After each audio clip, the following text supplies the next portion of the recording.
Hello दोस्तों, स्वागत है एक नई वीडियो में। आज की इस वीडियो में हम लोग देखने वाले क्लास 8 के साइंस के महत्वपूर्ण ऑब्जेक्टिव क्वेश्चनों को, जो कि एग्जाम के लिए काफ़ी महत्वपूर्ण है। यहाँ से आप लोग को डायरेक्ट एग्जाम में कई क्वेश्चन देखने को मिलेगा। तो अगर आप भी क्लास 8 की तैयारी कर रहे हैं तो इस वीडियो के अंत तक बने रहें। और अगर हमारे चैनल में अभी तक आप नए हैं तो सबसे पहले चैनल को सब्सक्राइब करें और बेल आइकन को प्रेस करें, ताकि जब भी मैं वीडियो अपलोड करूँ तो इसका सबसे पहले नोटिफिकेशन आप तक पहुँचे।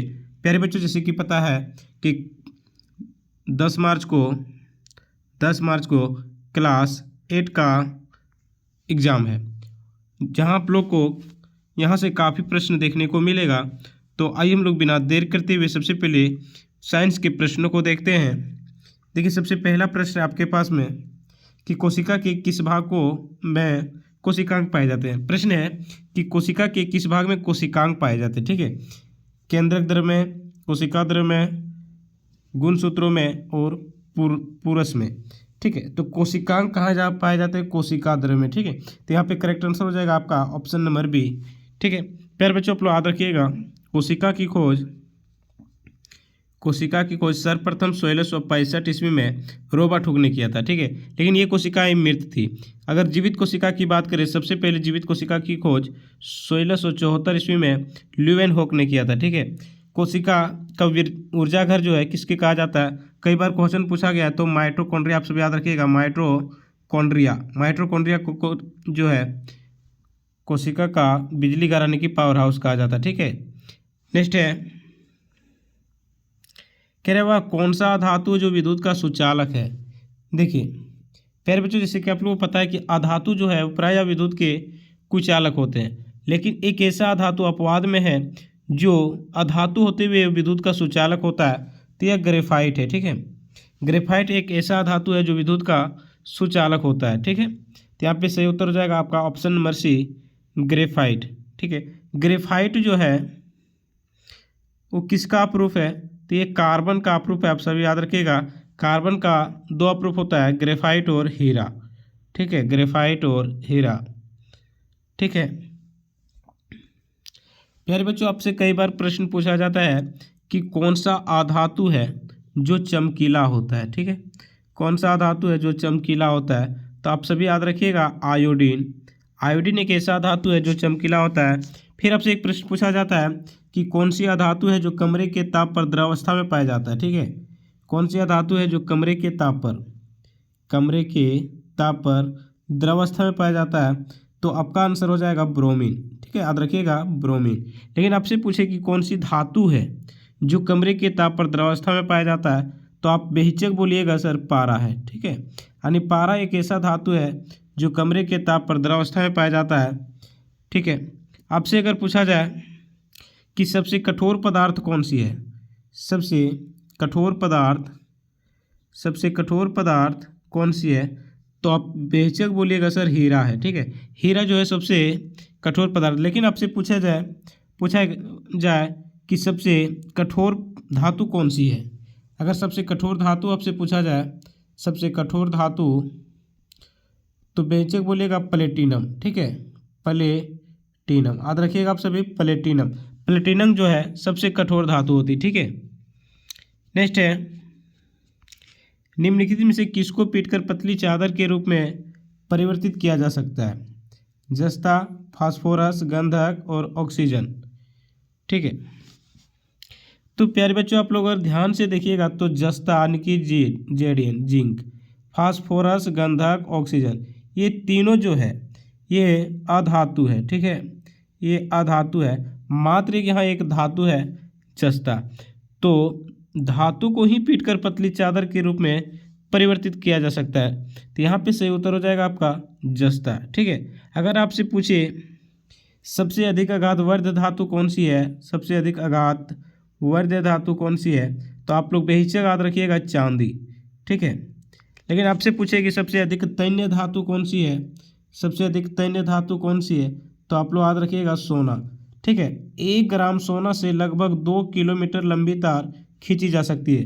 ठीक है, तो प्यारे बच्चों, आप सब याद रखिएगा कि 1 ग्राम सोने से लगभग 2 किलोमीटर लंबी तार खींची जा सकती है। ठीक है, आप लोग याद रखिएगा कि आभूषण बनाने के लिए किस धातु का उपयोग किया जाता है?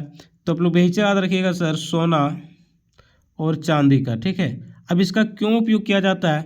क्योंकि यह अभिक्रिया नहीं करते हैं, ना ही ये अम्ल से अभिक्रिया करते हैं, ना ही ये वायु से अभिक्रिया करते हैं, और ना ही ये जल से अभिक्रिया करते हैं। ठीक है, यानी ये स्वतंत्र अवस्था में पाए जाते हैं और काफ़ी कम अभिक्रियाशील होते हैं। ठीक है, नेक्स्ट हम लोग देखते हैं, एक चीज़ और भी याद रखिएगा, देखिए शुद्ध जो सोना होता है ना, शुद्ध सोना वो 24 कैरेट का होता है, 24 कैरेट का होता है। ठीक है, किस में होता है? 24 कैरेट होता है। ठीक है, कभी कभी क्या होता है, शुद्ध सोने में 2 कैरेट जो है अन्य धातुओं को मिला दिया जाता है। तो क्यों मिलाया जाता है? क्योंकि उसमें कठोरता लाने के लिए। अगर शुद्ध सोने को अगर आभूषण बना दिया जाए तो ये काफ़ी लचीला होगा। ठीक है, इसलिए इसमें कठोरता लाने के लिए प्लेटिनम वगैरह धातु को मिला दिया जाता है। प्यारे बच्चों, आप लोग एक और प्रश्न याद रखिएगा, कई बार पूछा जाता है कि गाड़ी के हैंडल या तो रिम के वगैरह में किस धातु की परत चढ़ाई जाती है। ठीक है, देखिए जो गाड़ी के हैंडल होते हैं ना, तो रिम्स वगैरह जो होते हैं उसमें क्रोमियम की परत चढ़ाई जाती है, क्रोमियम की परत चढ़ाई जाती है, क्योंकि ये चमकदार होता है। ठीक है, जिसके कारण इसकी चमक जो है वो लंबी समय तक बनी रहती है। नेक्स्ट, ईस्ट का उपयोग निम्न में से उत्पादन में किया। देखिए पूछ रहा है कि ईस्ट का जो उपयोग है वो किसके उत्पादन में किया जाता है? चीनी, अल्कोहल, हाइड्रोक्लोरिक अम्ल और ऑक्सीजन। तो यहाँ पे आपका सही उत्तर हो जाएगा अल्कोहल। ठीक है, अल्कोहल के उपयोग में ईस्ट का उपयोग किया जाता है। ठीक है, यानी अल्कोहल के निर्माण में ईस्ट का उपयोग किया जाता है। ठीक है, हाइड्रोक्लोरिक अम्ल का जो सूत्र होता है याद रखिएगा HCl। ठीक है, नेक्स्ट है, सूक्ष्म जीव कहाँ पाए जाते हैं? काफ़ी अच्छी प्रश्न है, कई बार पूछा जा रहा है। सूक्ष्म जीव कहाँ पाए जाते हैं? ठीक है, जल में, वायु में, मिट्टी में, इन सभी में। तो सूक्ष्म जीव कहाँ पाए जाते हैं? हर जगह में पाए जा रहे हैं, जल में भी है, वायु में भी है, मिट्टी में। तो यहाँ पे इसका करेक्ट आंसर हो जाएगा इनमें से सभी। ठीक है, नेक्स्ट प्रश्न हम लोग देखते हैं, कह रहे इलेक्ट्रॉन के प्रवाह को क्या कहते हैं? देखिए इलेक्ट्रॉन के प्रवाह को क्या कहते हैं? तो प्यारे बच्चों, इलेक्ट्रॉन के प्रवाह को हम लोग विद्युत धारा कहते हैं। आप सब याद रखिएगा, विद्युत धारा। ठीक है, विद्युत धारा का ऐसा ही मात्रक क्या होता है? तो एम्पियर होता है। आप सब याद रखिएगा, एम्पियर। ठीक है, विद्युत धारा को ए मीटर से मापा जाता है, ए मीटर से मापा जाता है। इलेक्ट्रॉन की खोज किसने किया था? आप सब याद रखिएगा, इलेक्ट्रॉन की खोज किसने किया था? तो जे टॉमसन ने किया था। ठीक है, किसने किया था? जे टॉमसन ने किया था। ठीक है, इलेक्ट्रॉन पर कौन सा आवेश होता है? तो प्यारे बच्चों, आप सभी याद रखिएगा, इलेक्ट्रॉन पर ऋण आवेश होता है। ठीक है, आवेश कितने प्रकार के होते हैं? तो 2 प्रकार के होते हैं, ऋण आवेश और धन आवेश। ठीक है, ऋण आवेश और धन आवेश। ठीक है, प्रोटॉन पर कौन सा आवेश होता है? तो धन आवेश होता है। आप सभी याद रखिएगा। आवेश का SI मात्रक क्या है? तो कूलाम है। ठीक है, इसे भी आप सब याद रखिएगा। ठीक है, आवेश का SI मात्रक क्या है? तो कूलाम है, जिसे हम लोग C से सूचित कहते हैं। मलेरिया परजीवी का वाहक है। देखिए मलेरिया परजीवी का वाहक है। मलेरिया किसके कारण होता है? तो मादा एनोफिलीज मच्छर के काटने से होता है। ठीक है, तो यहाँ पे आपका सही उत्तर हो जाएगा मादा एनोफिलीज मच्छर। ठीक है, अगर पूछे आपसे कि प्लाज्मेडियम या तो प्रोटोजोआ, ठीक है, प्लाज्मेडियम के कारण तो प्लाज्मेडियम के द्वारा होने वाले रोग कौन सा है? तो आप सब याद रखिएगा, मलेरिया। ठीक है, नेक्स्ट है, बल का अंतर्राष्ट्रीय मात्रक क्या है? देखिए बल, ठीक है, फोर्स जिसको हम लोग कहते हैं। ठीक है, यह एक सदिश राशि है। तो बल का अंतर्राष्ट्रीय मात्रक क्या है, यानी SI मात्रक क्या है? तो बल का जो SI मात्रक होता है वो न्यूटन होता है, जिसे हम लोग N से सूचित करते हैं। ठीक है, तो यहाँ पे आपको करेक्ट आंसर हो जाएगा न्यूटन। नेक्स्ट है बच्चों, कह रहे हैं एक टेडपोल जिस प्रक्रिया के द्वारा वयस्क में विकसित होता है वह क्या कहलाता है? तो वह कयांतरण कहलाता है। ठीक है, तो यहाँ पे आपका सही उत्तर हो जाएगा कयांतरण। ठीक है, मुकुलन जो है वो हाइड्रा में जनन की एक विधि है। ठीक है, यानी मुकुलन विधि द्वारा हाइड्रा में जनन होती है। ठीक है, आप सब याद रखिएगा।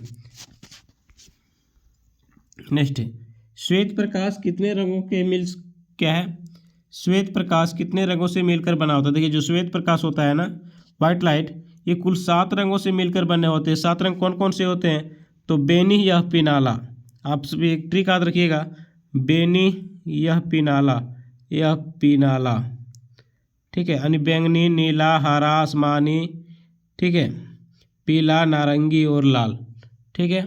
बैंगनी का तरंग दैर्ध्य सबसे कम होता है और लाल रंग का तरंग दैर्ध्य सबसे अधिक होता है, ठीक है। नेक्स्ट कह रहे मिट्टी को उलटने पलटने एवं पोला करने की प्रक्रिया को क्या कहते हैं। देखिए मिट्टी को उलटने पलटने एवं पोला करने की प्रक्रिया को क्या कहते हैं, तो हम लोग जुताई कहते हैं, ठीक है, जुताई कहते हैं। तो यहाँ पे आपका सही उत्तर हो जाएगा ऑप्शन नंबर ए, जुताई। नेक्स्ट है बच्चों, कह रहे निम्न से कौन सूर्य का ग्रह नहीं है, निम्न से कौन सूर्य का ग्रह नहीं है, सीरियस, बुध, शनि, पृथ्वी, ठीक है। देखिए बुध भी है, शनि भी है और पृथ्वी भी है। तो यहाँ पे आपका सही उत्तर हो जाएगा ऑप्शन नंबर ए, सीरियस, ठीक है। आप सभी याद रखिएगा सबसे बड़ा ग्रह, सबसे बड़ा ग्रह, तो आप इनको याद रखिएगा बच्चों, बृहस्पति, बृहस्पति। सूर्य के सबसे अगर नज़दीकी ग्रह की बात करें तो यहाँ पे हो जाएगा आपका बुध। अगर आपसे पूछे कि सबसे गर्म ग्रह कौन सा है तो हो जाएगा शुक्र। आपसे पूछे कि किस ग्रह को पृथ्वी का बहन कहा जाता है तो भी आप रखिए, याद रखिएगा शुक्र, ठीक है।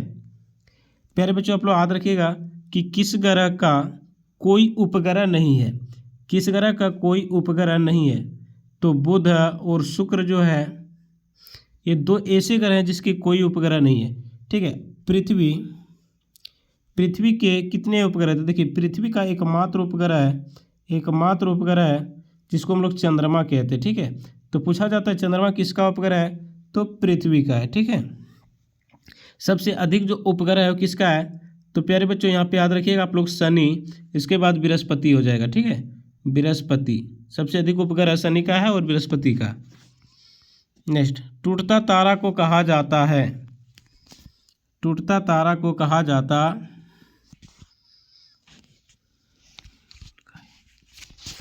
तारा को क्या कहते हैं हम लोग, तो उल्काएं कहते हैं। यहाँ पे सही उत्तर हो जाएगा ऑप्शन नंबर सी, उल्काएं। नेक्स्ट घर्षण को कम किया जा सकता है। देखिए घर्षण क्या होता है, देखिए 2 सतहों को, तो 2 सतहों के बीच लगने वाले बल को हम लोग क्या कहते हैं, घर्षण बल कहते हैं, ठीक है। ये हमेशा गति का विरोध करता है। तो घर्षण को कैसे कम किया जा सकता है, तेल से, ग्रीस से, पाउडर से, बिल्कुल। तो यहाँ पे इसका सही उत्तर हो जाएगा इनमें से सभी। देखिए जो घर्षण होता है ना, इसको हम लोग तेल के उपयोग से भी कम किया जा सकता है, ग्रीस के उपयोग से भी कम किया जा सकता है, ठीक है, और पाउडर के द्वारा भी इसका घर्षण कम किया। जैसे आप लोग कैरम बोर्ड वगैरह खेले होंगे, देखना इसमें पाउडर छिटका जाता है, क्यों, क्योंकि घर्षण कम करने के लिए, ताकि गोटियाँ जो होती है वो अच्छे से फिसल सके, ठीक है। ग्रीस जो होता है आप लोग देखे होंगे, बॉल बेयरिंग जो होती है, ठीक है, वहाँ पर ग्रीस को दिया जाता है, ठीक है। अगर आपसे पूछे कि घर्षण को कैसे बढ़ाया जा सकता है, तो सतह को उबड़ा कर, ठीक है, सतह को जो होता है उखड़ा करके घर्षण को बढ़ाया जा सकता है, ठीक है। कभी कभी पूछा जाता है घर्षण हमारे लिए क्या है। देखिए घर्षण हमारे लिए लाभदायक भी है और हानिकारक दोनों है। अधिक घर्षण जो होता है हमारे लिए दिक्कत होती है, और कम घर्षण होने के कारण हम चल नहीं पाएंगे, हम फिसल जाएंगे, ठीक है। आप लोग को पता होगा बच्चों कि केले की छिलके में हम लोग चल नहीं पाते, क्यों, क्योंकि वहाँ पे हम जो होता है घर्षण नहीं हो पाती है, ठीक है। नेक्स्ट है निम्नलिखित में से कौन प्राकृतिक रेशे है, निम्नलिखित में से कौन प्राकृतिक रेशे है, ऊन, नायलॉन, रेयन और पॉलीथीन। देखिए प्राकृतिक रेशे कौन है, तो ऊन यहाँ पे हो जाएगा प्राकृतिक रेशे, ठीक है।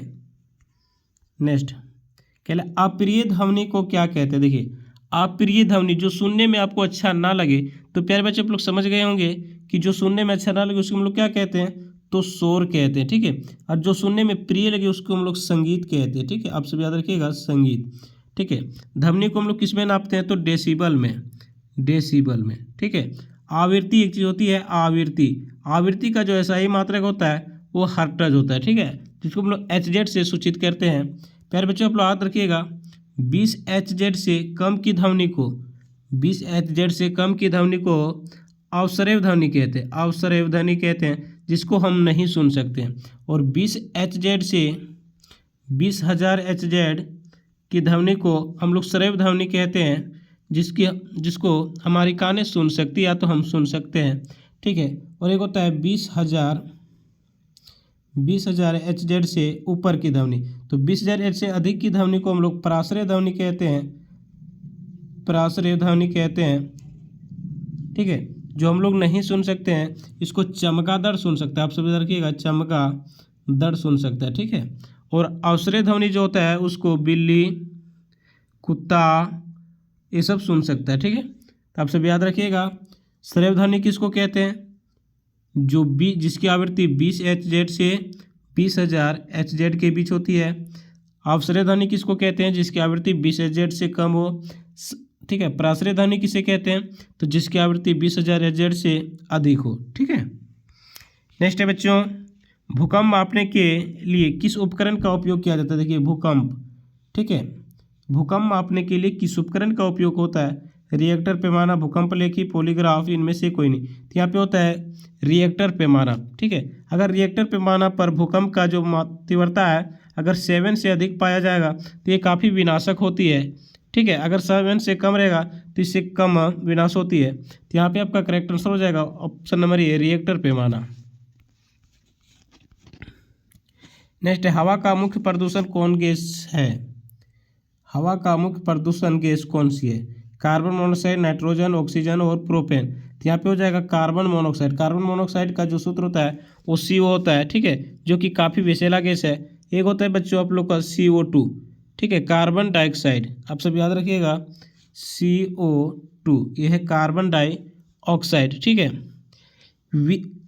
आपसे कई बार प्रश्न पूछा जाता है कि विश्व उष्णता के लिए कौन सी गैस जिम्मेवार है? तो आप याद रखिएगा CO2।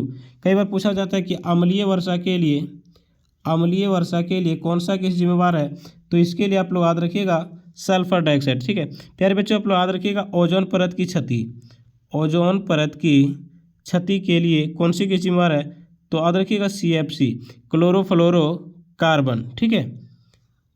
नेक्स्ट है, वनोन्मूलन का क्या कारण, यानी जो वन का नष्ट हो रहा है धीरे धीरे, इसके पीछे क्या रीजन है? भवन निर्माण, सड़क निर्माण, कागज उद्योग, इनमें से सभी। देखिए जो वनोन्मूलन हो रहा है वो भवन निर्माण के कारण हो रहा है, यानी अधिक घर बनने के कारण जंगलों को काटा जा रहा है, अधिक सड़क बनने के कारण जंगलों को काटा जा रहा है, कागज उद्योग, तो यहाँ पे सभी हो जाएंगे, ठीक है। तो ऑप्शन नंबर 4 इसका करेक्ट आंसर हो जाएगा। नेक्स्ट है, कौन एक प्राकृतिक संसाधन नहीं है? अरे प्राकृतिक संसाधन, ठीक है, प्राकृतिक संसाधन किसको कहते हैं? तो प्यारे बच्चों जो वैसे संसाधन होते हैं जो प्रकृति द्वारा हमें प्राप्त होते हैं, ठीक है, जैसे जल, तो जल तो हमें प्रकृति द्वारा प्राप्त हुई है, ठीक है, प्राकृतिक संसाधन हो जाएगा। हवा भी हमें प्रकृति द्वारा प्राप्त हुई है, तो ये भी प्राकृतिक संसाधन हो जाएगा। कपड़ा, देखिए कपड़ा जो है हमें प्रकृति द्वारा प्राप्त नहीं हुए, ठीक है, इसको हमने खुद बनाया है, तो यहाँ पे कपड़ा जो हो जाएगा ये प्राकृतिक संसाधन नहीं होगा, यानी कि मानव निर्मित संसाधन हो जाएगा, ठीक है। मानव निर्मित संसाधन किसे कहते हैं? तो वे संसाधन जिसे मानव ने बनाया, ठीक है। तो यहाँ पे सही उत्तर हो जाएगा आपका ऑप्शन नंबर C, ठीक है। तो ये कुल साइंस का MCQ क्वेश्चन थे जो कि प्रश्न जो कि एग्जाम के लिए काफ़ी महत्वपूर्ण है। ये सारे प्रश्न एग्जाम में पूछने की प्रबल संभावना है, तो आप सभी इसको अच्छे से याद कर लीजिए।